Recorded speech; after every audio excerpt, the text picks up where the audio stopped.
Good evening, my dear students.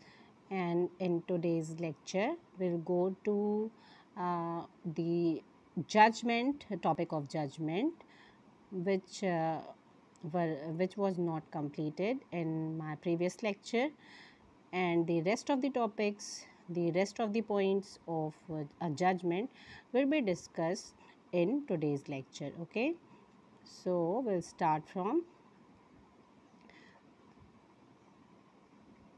Just wait for a second. Okay, so we'll start from the distinction between judgment and decree. Okay, okay, students. So today's topic is distinction between judgment and decree, as it is frequently asked question in your examination in the subject of civil procedure code. So the distinction between the judgment and decree is as stated above. The judgment means that the statement given by a judge on the grounds of a decree or order, and it is not necessary for a judge to give a statement in a decree, though it is necessary in the judgment, though it is desirable to do so. So students, it is the first main distinction between judgment and decree. First basic distinction between a judgment and a decree, that the judgment, in a judgment the judge gives the statement of the grounds of a decree or order, and in a decree the judge who gives a statement, it is not necessary that there should be a formal expression of the order in the judgment, though it is desirable to do so. Okay, students. So, Rule 6A of Order 20, as inserted by the Amendment Act of 1976, it enacts that the last paragraph of the judgment should state precisely the relief granted. Therefore, the relief which is granted in a judgment should must be precisely stated, explained in a judgment. Okay, thus a judgment contemplates a stage prior to the passing of a decree or order, and after the pronouncement a decree, the judgment, a decree shall follow. So, students, the judgment contemplates a stage prior to the passing of a decree or an order. The judgment is a previous stage, an order is a previous stage, while the decree is a subsequent stage of the pronouncement of a judgment, and the decree shall follow the judgment. Okay, students. So, how a pronouncement of a judgment can be made? It is provided under Rule 1 of Order 20. After the hearing of the case of the proceeding, and after the completion has been made, the hearing, the court shall pronounce the judgment in an open court, either at once or on some future day after giving due notice to the parties or their pleaders. And once the hearing is over, there should not be a break between the reservation and pronouncement of judgment. Okay, so it is the discretion of the court that after giving due notice to the parties or their pleaders, the judgment can be pronounced at once or it can be on some future day. Okay, students, and before the amendment made in 1976, no time limit was provided between the hearing of arguments and delivery of the judgment, and there was a persistent demand all over India for imposing a time limit for the delivery of judgment after the conclusion of hearing of a case. And even in a Supreme Court, even the Supreme Court had to observe in the case of R.C. Sharma versus Union of India, thus that there was a persistent demand all over the India for imposing a time limit for the delivery of judgment, which is provided by the code 30 days.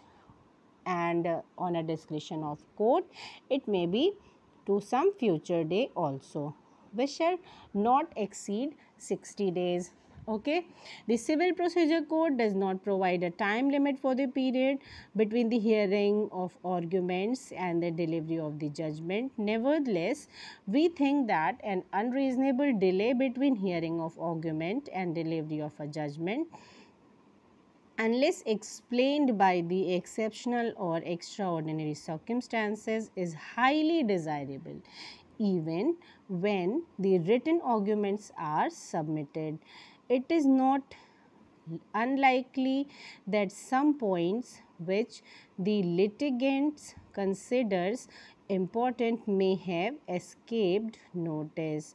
But what is more important is that the litigants must have completed confidence in the result of litigation, and this confidence tends to be shaken if there is excessive delay between the hearing of argument and delivery of judgments.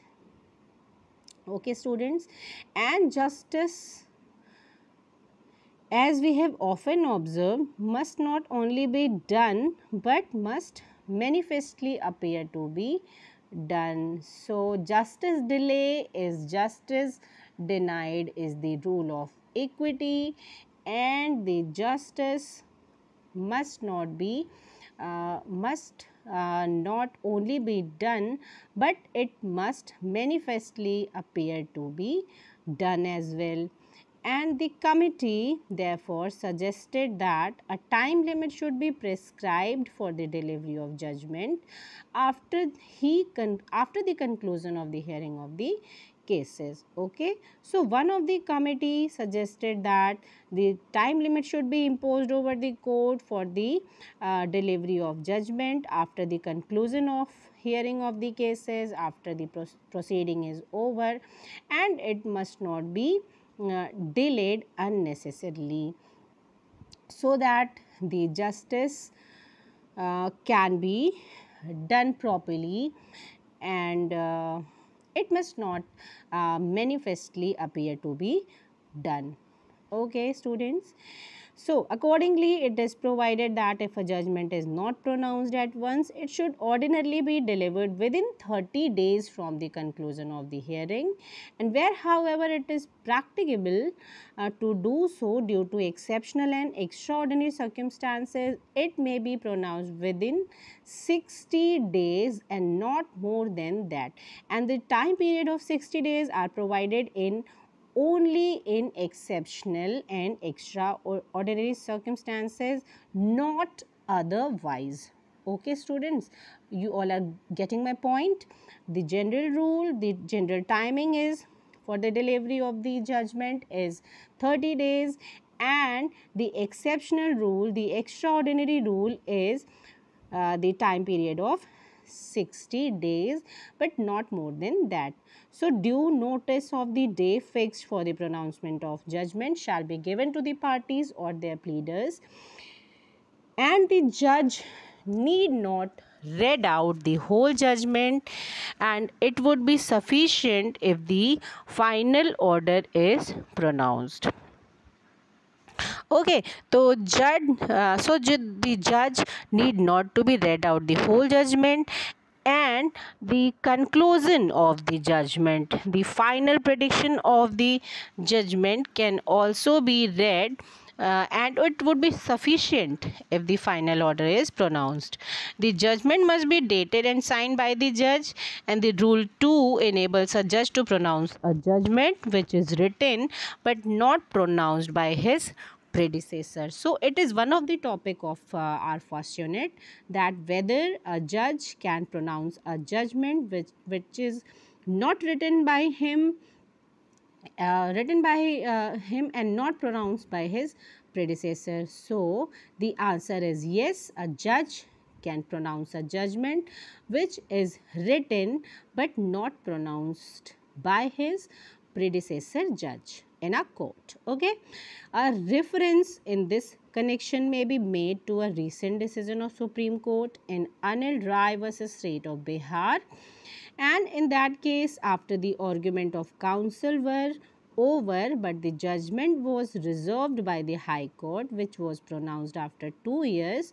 The action was strongly deprecated by the Supreme Court in this case. And the court was conscious that for High Courts, no particular period was prescribed for the pronouncement of judgment, but the judgment must be pronounced expeditiously.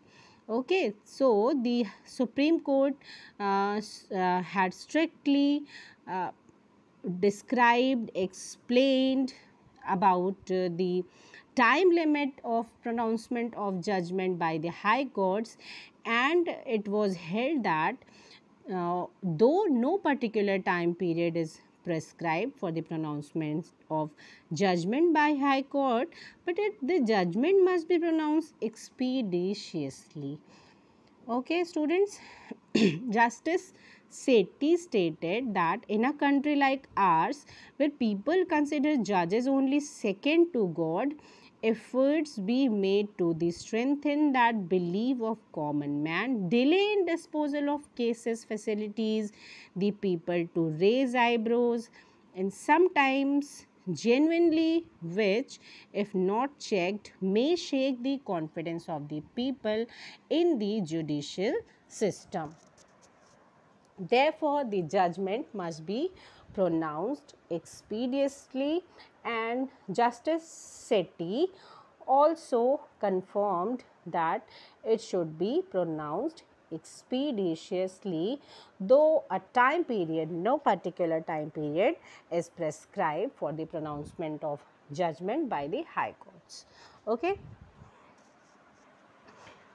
Again, the pronouncement of judgment is essential for the validity of judgment, and it is a judicial act which must be performed in a judicial way, and small irregularities in the manner of pronouncement or the mode of delivery may not matter much, but the substance must be present, and it should neither be vague nor left to inference or conjecture. Okay, and again the judgment must be based on the grounds and points in the pleadings and not outside the case put forward by the parties in their pleadings. And on the one hand, the court should record findings on all parties in their pleadings. On the other hand, sorry students, the court should record findings on all points raised by the parties, and on the other hand it should not decide any question which does not arise from the pleadings of the parties or is unnecessary. A statement of fact recorded in the judgment is conclusive of the fact so stated, and no one should be allowed to assail it as incorrect or contradict it by filing an affidavit or otherwise. And if a party to the proceedings thinks that the happenings in the court have not been correctly recorded in the judgment, a party should approach the same court to call the attention of very judge who has recorded the statement, and to have it deleted altogether or amended accordingly. And finally, all judicial pronouncements must be truly judicial in nature and should not depart from society, moderation and reserve. The language of the judgment should be dignified. Language of judgment should be what kind?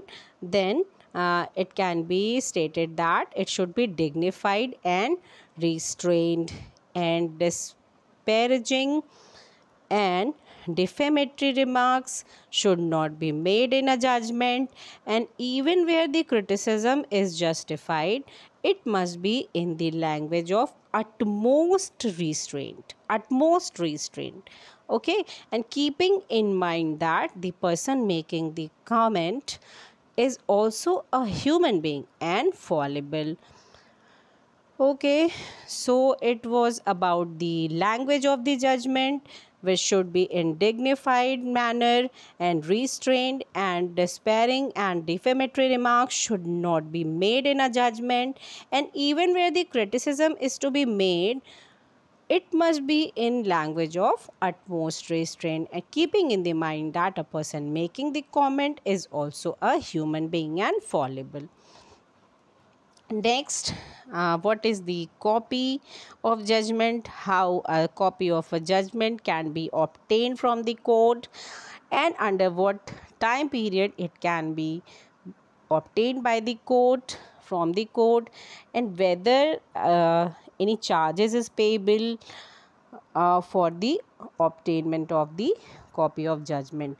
Thus, after the judgment is pronounced, the copies of judgment should be made available to the parties immediately on payment of charges, and the contents of judgment rule 4 and 5. Judgments other than those of a court of small causes should contain concise statement of the case contents. We are discussing about the contents of a judgment in this point. We will see that what should be the contents of a judgment as provided under rule 4 and 5. Sorry students. The judgment other than those of a court of small causes should contain: number 1, a concise statement of the case; number 2, the points for the determination; number 3, the decision thereon; and number 4, the reason for such decision. So there are 4 essential contents which should be available in a judgment. When the judgment is pronounced from not small cause court, other than the small cause court. And content number 1 is concise statement of the case, content number 2 is the point for determination, the third is decision thereon, and the fourth is reason for such decision. Okay students, the judgments of a court of small causes need not contain more than that the point for determination and decision thereon, and the reason for such decision. The judgment of a court of small causes need not contain more than the point for determination and decision thereon. And in a suit in which issues have been framed, the court must record its finding on each separate issues with the reasons therefore, and the recording of reason in support of a judgment may or may not be considered to be one of the principles of natural justice, but it cannot be denied that recording of reasons in support of a decision is certainly one of the visible safeguards against the possible injustice and arbitrariness, and affords protection to the person adversely affected. A judgment must be self-contained document from which it should appear as to what were the facts of the case and what was the controversy which was tried to be settled by the court, and in what manner it was settled by the court. The process of reasoning by which the court came to a particular conclusion and decreed or dismissed the suit should clearly be reflected in the judgment, and whether it is a case contested by the defendant filing a written statement, or a case which proceeds ex parte and is ultimately decided in the absence of the defendant, or a case in which no written statement was filed by the defendant and was decided under order 8 rule 10, the court has to write a judgment which must be in conformity with the provision of the court. Okay dear students, so on this point I will over my lecture, and in our next lecture we will discuss about the judgment and order and distinction between them. Okay dear students, so I hope you all were getting my point, and thank you for watching my video.